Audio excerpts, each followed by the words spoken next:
So while we're on the topic of war, I wanted to talk about war in general. And I know I kind of did that a little bit in the last segment, but specifically, I want to talk about War and Peace.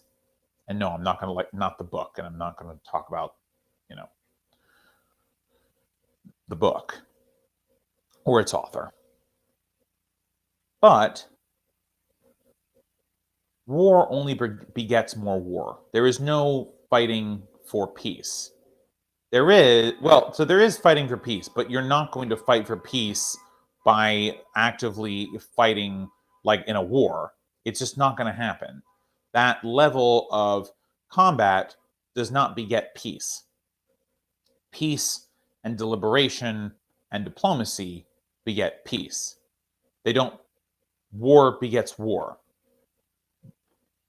And oftentimes, the resolution to war can beget war. And the reason for that is because oftentimes when a war ends, there is not a reconciliation. There is a punishment, right? Hey, we beat you, therefore you need to do this for us, right? And part of the reason that this revenge takes place is because war is costly in terms of blood and treasure. And it is very rare that two sides of a war are able to say, you know what, we had fun while it lasted, but we're going to go our separate ways, and there doesn't need to be any resolution that involves more complications or wars. And we can see this with the US war in Afghanistan, where, it kind of looked like, hey, we were going to play nice. We were going to say, hey, you know what, we lost, we're leaving.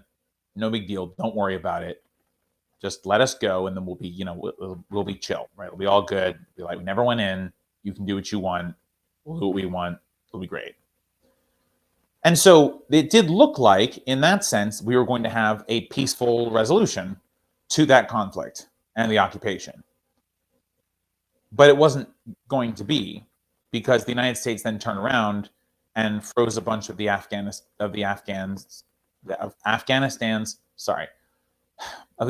government's money and put crippling sanctions back on them, to the point now that more people are dying from starvation than died in the 20 years of occupation. And the reason that we did that was because we were butthurt about losing. There was no good reason for us to do that. And I talked on the show many weeks ago about, we gave up. We acknowledged that the Taliban was going to be in charge of Afghanistan, and we were cool with that until we left, and then we decided we weren't cool with that. Famously, the end of World War II imposed the Treaty of Versailles on Germany, the Weimar Republic, and made life there absolutely miserable, utterly destroyed Germany as a country, and revoked their right to self-defense and other rights that they had as a country before the war.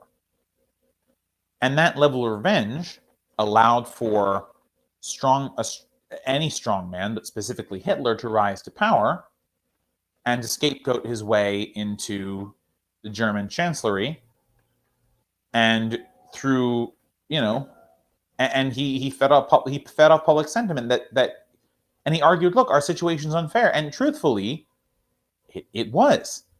Germany had lost the war, it's true, but just because they lost the war doesn't necessarily mean that it is appropriate for them to be put in such a terrible position that they cannot recover from the war.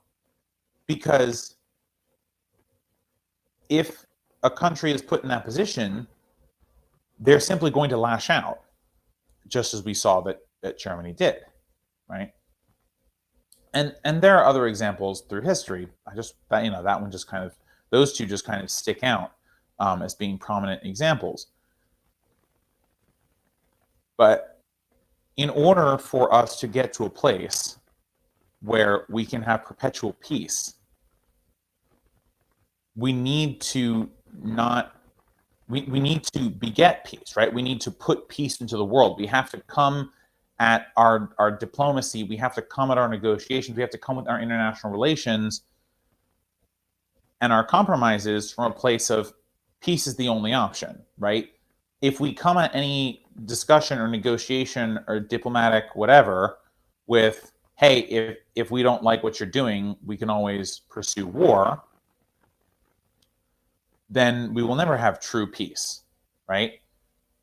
War begets war. It always has, it always will. And peace begets peace.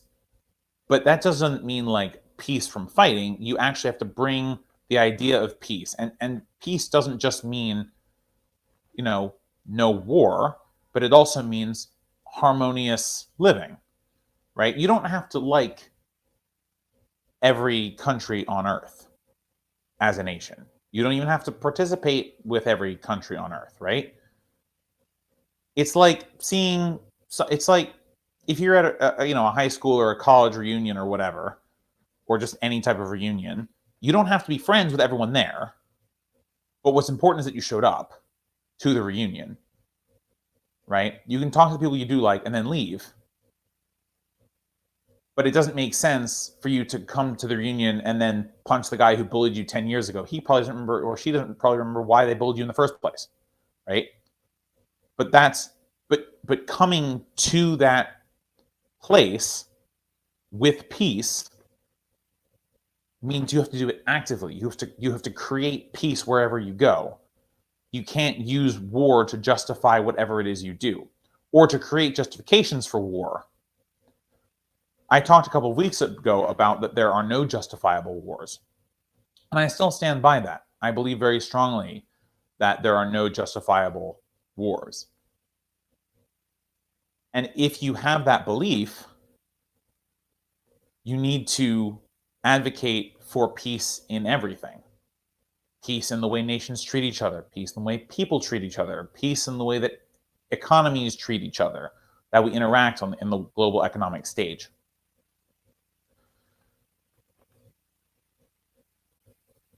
One of the reasons I wanted to talk about this is because right now, Vladimir Zelensky of Ukraine is doing a world tour asking for people to, well, he's asking specifically for a no-fly zone, but he's also asking for MiG fighter jets to be given to Ukrainian pilots. Now, by asking other nations to participate in this war, he's only perpetuating more war. Now, it's true, they are the most victimized of all the actors in this war. I get that. But it simply begets more war. And this is especially true in this case, where the nations that are being asked to participate would essentially, if they were to get in conflict with Russia, would spark some kind of World War III or nuclear apocalypse. And we can't have that, right? And what's interesting is that this consideration is either not being considered by President Zelensky, or he downplays the risks of what could be, because he's asking for two things, which I think the two things he's asking for, I think, are problematic for discrete reasons.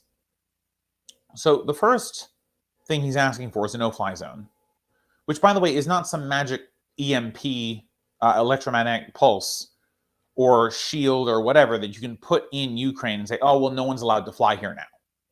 That's not how that works. A no-fly zone, as I mentioned on the show 2 weeks ago, is enforced by real people.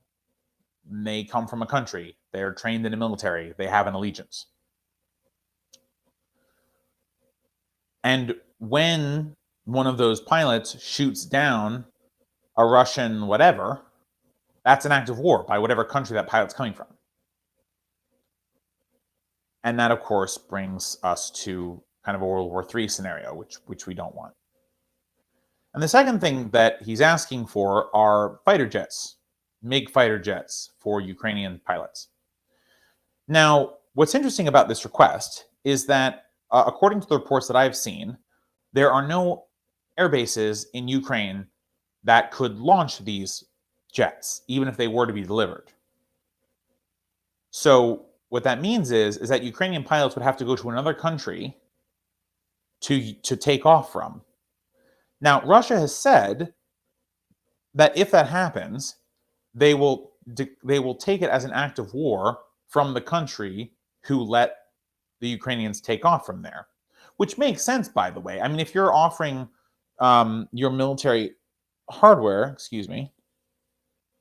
if you're offering your military hardware to another country, you are in some ways aligning yourself to them. And it's not like, just giving them the jets. You would actually have to allow them to leave your ground and come and refuel using your fuel and store their planes in your hangars. I mean, it's more involved, right? And so the Russians would see that, I think rightly, as a declaration of war by whatever country was going to let them do it, whether it was the US or Poland. By the way, both of which NATO nations, World War III, end of the world. We don't want to do that.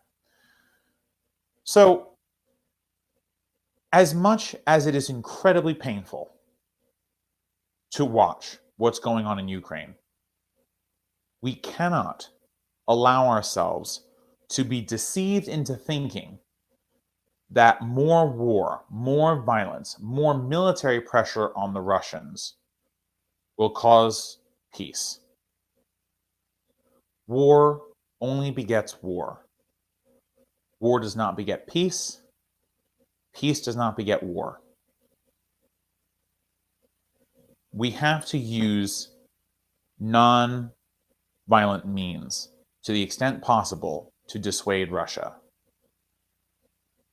Because if we do what's being asked, we're going to have a war that is more violent, more painful, more deadly than anything any of us have seen in our lifetimes. And we can't have that. Thanks for watching this video, guys. If you liked it, throw a like on it, share with your friends, and subscribe for more of our content. You can also find all of our videos and clips on youtube.com. Just search Let Them Eat Bread and you'll find all of our content. Alright guys, see you next time. Bye for now.